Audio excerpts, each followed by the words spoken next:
O primeiro pedaço vai pra uma pessoa muito especial. Que é minha mãe.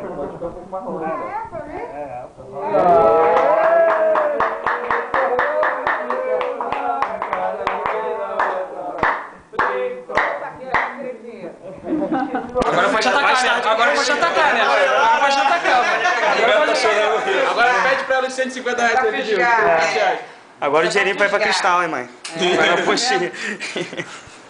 Deve estar chorando nesse momento aqui. Aí, pô, Cristal ou aquele do Balão Paga? Não, é Cristal, cara. É Cristal. É Cristal, eu falei pro Titi que era Cristal. Cristal. Tá bom, gente? Tá bom pra caramba. Tá ruimzão. Prova aí, Beto, o bolo. Olha que é de bolo.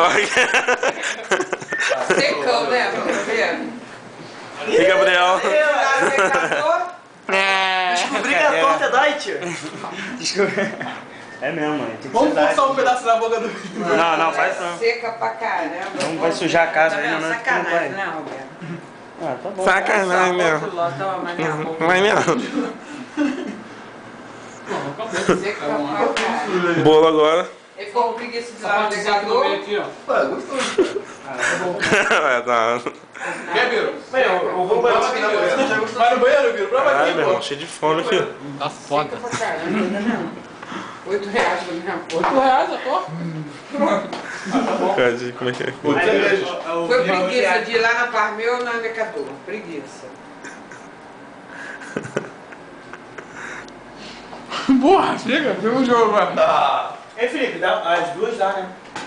Como assim? Os dois nem tomam nem cabe na tua caixinha d'água. Nem coisa. Tá mesmo. Pode limpar a boca, cara, é de graça. É aqui em cima?